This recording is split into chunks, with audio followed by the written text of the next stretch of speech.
Les 4 vérités, salut Caroline. Vous recevez ce matin Alexis Corbière. Oui, Alexis Corbière, député de la France Insoumise de Seine-Saint-Denis. Alors vous le savez, il veut faire plier, reculer le gouvernement sur la loi travail. Mais on a vu ce week-end à la fête de l'UMA que la politique d'Emmanuel Macron, même si elle ne leur plaît pas, ne suffit pas à unir la gauche, devrait-on dire les gauches.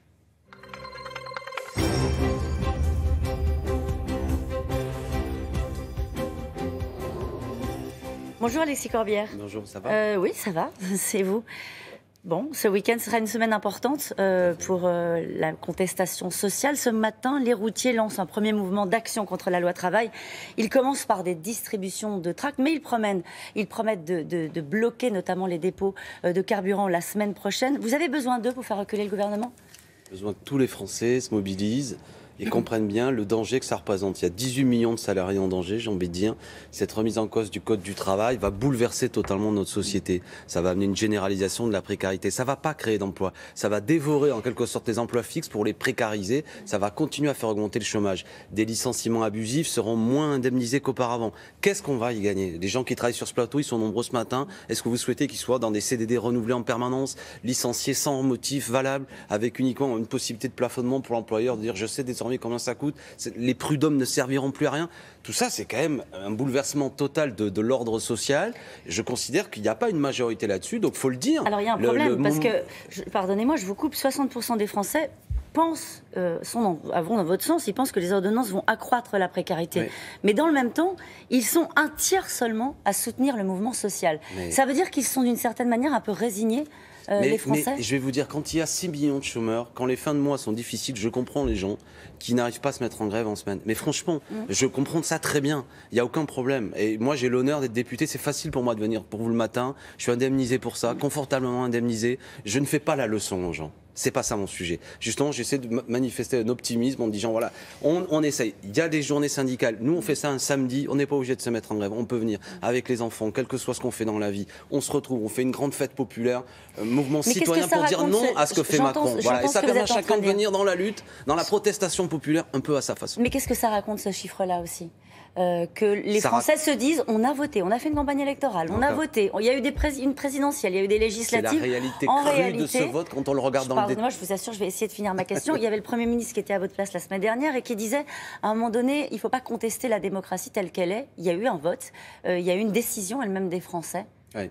C'est la Ve République, c'est le problème. C'est-à-dire que quand on regarde dans le détail, ces sondages montrent la réalité de ce qui s'est passé.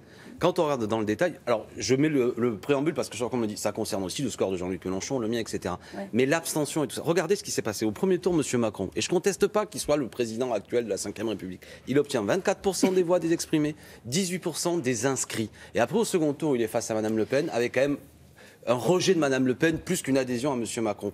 Ensuite viennent les législatives, un Français sur deux ne vient pas voter. Donc tout ça, si on perd de vue, si c'est dans l'angle mort le fait que beaucoup de Français ne sont pas allés voter, on ne comprend pas pour quelle raison M. Macron n'a pas l'assise pour ça. Quelle est la solution ? Il n'a pas d'assise pour mener la politique qu'il souhaite mener ? Clairement, bien sûr. Il n'a pas une assise populaire, il n'a pas été élu avec suffisamment de voix, avec une assise suffisamment large pour faire quelque chose d'aussi bouleversant que remettre en cause le Code du travail. Et quelle leçon il devrait tirer de ce que vous êtes en train de dire ? Qu'il faut changer les institutions, passer en 6e République, donner des moyens nouveaux aux citoyens. Non mais c'est fondamental. Si on brutalise le Code du travail avec des institutions autoritaires, c'est du 49.3 de M. Valls, c'est les ordonnances de M. Macron. On peut violenter le peuple. Je vais vous dire une chose. La Ve République, elle permet à Macron de faire le peuple. Alexis Corbière, sérieusement, en ce moment, le peuple est violenté. La preuve, 60%, il est là depuis 3 mois, 60% des gens lui disent je ne suis pas d'accord avec ce que vous faites, qui va concerner tout le monde. Je dis aux gens désormais, vous allez pouvoir licencier plus facilement, vous allez avoir la possibilité jusque-là, on ne pouvait pas aller plus loin que 2 CDD. Au bout de 2 CDD, on devait vous en proposer. Désormais, on va pouvoir peut-être enchaîner 4, 5, 6 CDD. Il va y avoir des CDI de chantier, c'est-à-dire qu'on va embaucher des gens en disant voilà, du jour au lendemain, quand le boulot est fini, c'est terminé. Et évidemment, il y aura moins d'indemnités. Je ne veux pas de cette société. Je suis un démocrate, la manifestation, je suis un parlementaire, la semaine prochaine, ça reprend, on se fera entendre, la pédagogie qui nous reste, on a diffusé 3 millions de tracts, il y a d'autres forces politiques qui font le boulot, les routiers se mettent en lutte, il y a des organisations syndicales, des outils démocratiques. Ce pays, quand même, ne va pas découvrir qu'on a le droit de manifester. Et arrêtons je ne vais pas reprendre le truc de pudeur de gazelle, mais le gouvernement qui cesse de s'étonner quoi, il y a des gens qui manifestent. Oui, souffrez du fait qu'il y a des gens qui manifestent. C'est même une longue histoire dans ce pays, et il faut l'accepter. Alors il y en aura plusieurs des manifestations. Il y en a une le 21, organisée par la CGT. Notamment. Vous y serez ? Mais bien sûr, j'étais à celle du 12, il faut y être. Je ne suis pas un dirigeant syndical, mais je me mets derrière les organisations syndicales. Quand elles appellent à manifester, elles ont bien raison. Gloire aux organisations syndicales qui tiennent la tranchée, qui font le boulot. Et oui, mais il y en a certains qui disent, notamment c'est le cas de Pierre Laurent, qui dit il a des réserves, notamment à ceux qui considèrent que ce n'est pas un mouvement politique de se substituer aux forces syndicales. Il a dit ceux qui sont en train de construire les mouvements dans le pays, ce sont les organisations syndicales. Ce n'est pas le rôle de la France insoumise d'appeler à manifester. Non, je ne crois pas qu'il ait dit ça, Pierre Laurent. S'il dit ça, il a... Non, je crois pas il a dit exactement ceux qui sont en train de construire le mouvement dans le pays, ce sont les organisations syndicales. Oui, elles participent, ça c'est clair qu'elles participent à la mobilisation. Elles ont bien raison. Elles ont une puissance de frappe, elles ont une légitimité à le faire. Mais ça ne veut pas dire que le politique doit disparaître. Pierre Laurent n'a pas annulé sa fête de l'humanité. Pierre Laurent, je veux dire une chose, qu'il arrête de vouloir exister uniquement en se payant Jean-Luc Mélenchon. Je pense qu'il a lui-même pourri sa propre fête de l'humanité en nous égratignant samedi. Je ne comprends pas ce qu'il fait. Sur le fond, il n'y a rien à retenir de ce qu'il dit? Non, franchement, vous-même, vous voyez, franchement, la seule chose que vous retenez, c'est un mot qu'il nous envoie vis-à-vis de vous. Je veux dire, franchement, les militants communistes, les lecteurs de l'humanité méritent mieux que tout ça. Pardon, mais là, on est vraiment sur un sujet de fond. Hein. Là, on n'est pas sur des questions de personnes. On se pose la question de savoir si c'est le rôle d'un mouvement politique comme la France Insoumise d'appeler à une manifestation en marge de ce que font les organisations syndicales. Qu'est-ce que ça veut dire en marge? Le 21 est une journée? Non, vous voyez. Il n'y a pas chacun sa manif. Je suis le 21. Je vais à l'appel des organisations syndicales. C'est un syndicat. Et puis moi, j'organise aussi un rassemblement citoyen. Personne n'a jamais dit que l'un interdisait l'autre. Arrêtons la communication macronienne qui vise à tout ça est divisé, ils se marchent dessus, ils s'engueulent. Moi, je ne m'engueule pas je m'engueule avec personne. Je dis convergence. J'étais le 12, je serai le 21 et je serai le 23. C'est pas très compliqué. Vous savez, les gens qui ont l'habitude de manifester, ils sont capables de rentrer chez eux le 21, prendre une petite douche, aller se coucher, vivre tranquillement le 22 et puis aller retourner à manifester le 23. Si vous trouvez ça cohérent, vous savez, il y a 43% des Français dans un sondage ce matin publié par Libération qui explique que Emmanuel Macron fait plutôt une politique de droite. Donc je me mets à la place de tous ces gens-là et qui devraient se dire, je sais pas, on a des forces, à la fois des forces syndicales, des forces politiques, ils sont à peu près d'accord sur l'idée que les lois de travail ne vont pas dans le bon sens. Pourquoi ne pas faire la convergence des luttes, unir nos forces, unir les forces de gauche? Voilà, non, ça manque de cohérence selon vous? Oui, mais c'est pour laquelle j'invite tout le monde à venir. Venez tous le 23, quel que soit, avec vos drapeaux, etc. J'ai pas de problème là-dessus. Moi, je suis le 12, je suis le 21. On parlait de la fête de l'image, j'y étais. Voilà, j'y étais, très bien. J'ai intervenu à des débats. Quoi? Non, j'étais invité à un débat à 16h. Ça s'appelle l'Agora, c'est leur grand truc. Il y a plusieurs milliers de personnes. D'ailleurs, voilà, ce que j'ai dit avec mes amis, il y avait Adrien Catin, ça a été applaudi.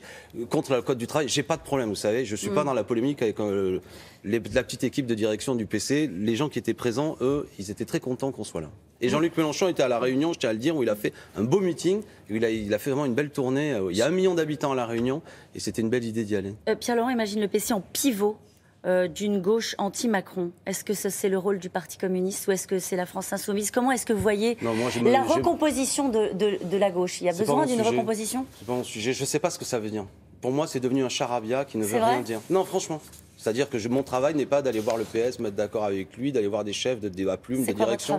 C'est de m'adresser au peuple, à tous ces abstentionnistes. Utiliser des mots qu'eux comprennent. Je vais vous dire, si je suis compris par ces millions d'abstentionnistes, j'en ai rien à faire que les chefs de je sais pas quoi, du PS, de Solferino viennent. Ils ne m'intéressent pas. Ils ne m'intéressent pas. Parce que ça compte plus les partis? Non, je dis qu'il faut des objectifs clairs. Je siège à côté des députés PS, ils n'ont pas voté contre la confiance au gouvernement. Donc des gens qui, en quelque sorte, ne votent même pas contre la confiance au gouvernement, voilà, je ne peux pas travailler avec eux. Mais si par contre ils évoluent, on verra. Mais ce n'est pas mon sujet. Mon sujet, c'est les millions de gens qui d'ailleurs ne se disent même pas d'à fois s'ils sont de droite ou de gauche, mais qui veulent qu'il y en aura le bol, que la planète soit saccagée, que les fins de mois soient difficiles. C'est à eux que je m'adresse. Rendez-vous le 23, mais aussi le 21. Merci beaucoup, Alexis Corbière. Vous avez une grosse semaine. Hein. C'est vrai, oui, il y a une grosse attaque surtout. Allez, c'est à volant. Merci Caroline.